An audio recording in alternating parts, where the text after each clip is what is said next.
Hi, I'm Allison, and I've got 3 tips from the Barbie movie that you can implement at your nonprofit. There are some low-key spoilers ahead, so if you haven't seen the movie yet and you don't want to know anything about it, then I suggest you wait and watch this later. This makes me emotional, and I'm expressing it. I have no difficulty holding both logic and feeling at the same time, and it does not diminish my powers. It expands them. There's this tension in our sector between logic and emotion. We've got, on the one hand, donors and funders who say some variation of data or it didn't happen. And on the other hand, we've got passionate nonprofit leaders who are saying, have a heart, like this is the right thing to do. And in many ways, they're both right, and working together, we can strengthen the case that we're making for the work that we do. I worked at United Way years ago, and we were funding food banks. And the data that we were reporting at the time was the number of people who used the food banks in the course of a year. But it wasn't a unique number, it was all the people. So it kind of ended up looking like almost 2/3 of our population were accessing the food bank, which didn't really seem realistic to anyone who was questioning the data. So we decided to go back and see what we could learn, because obviously food security is still an important issue. And what we found was that the frequency that people were accessing food banks was really a compelling story. And the answer was pretty much every time they were eligible. This allowed us to shift the conversation and to start helping people recognize that the charitable exchange of food is a function of the system. This is not a Band-Aid that's helping people make ends meet when they fall on rough times. This is how the system is designed. And that really added a lot of power to our conversations about the food security system. And the Nobel Prize for Literature goes to Barbie. You're the voice of a generation. I know. Human resources, whether staff or volunteers, is at a critical point in our sector. And one of the ways that we can make our work better and more meaningful for the people we're working with is by leveraging strengths. So understand what people are good at and what they're passionate about and where they want to invest their time. And it may be something that they're not quite good at yet, but something that they see as developmental, and give them those opportunities. Do an assessment of where your skill sets are across your organization in staff and in volunteers, and find really good matches. I can't even beat him! I worked with someone once who had been bumped around. They had spent their whole career in one organization, and at the end of their career, they were getting put in roles that were just really not a good fit for their skill set. And getting to know this person, I learned that they had a really strong skill set in vendor management.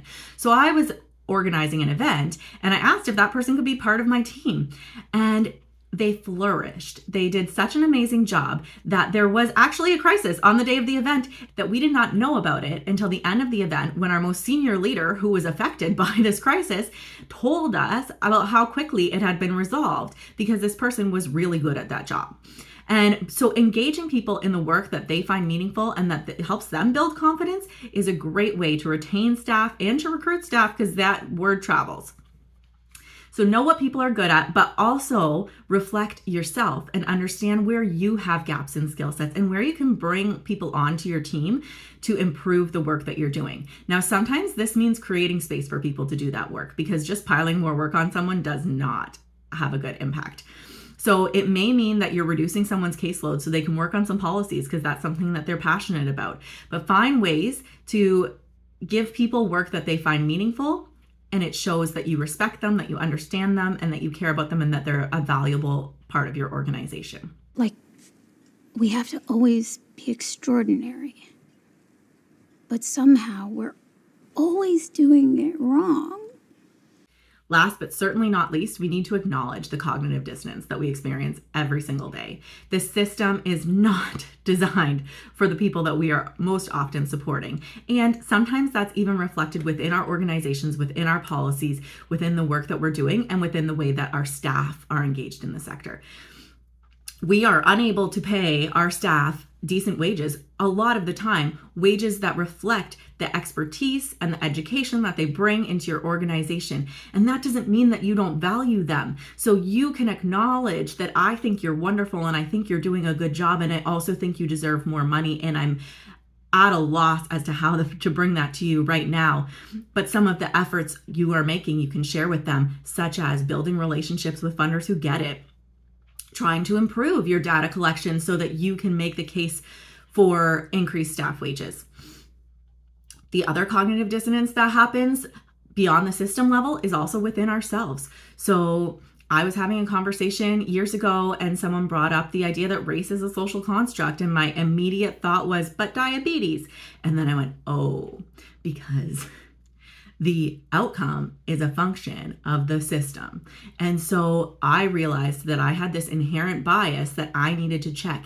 If you want to do good work in changing systems, you need to be reflecting every single day and acknowledging where what your brain automatically tells you and what the truth that you believe can be different. And your job is to keep closing that gap both internally and externally. And only when you're doing both of those pieces are you really affecting change. I can't end this without acknowledging that most of these ideas are not new. I have learned these from folks that I've had the opportunity to work with and learn from, often Black and Indigenous, often people of color, and often women and women identifying people. So there's lots of resources and literature out there for you to read and videos to watch and learn and do the work yourself so that you can make these changes in your organizations and in the system.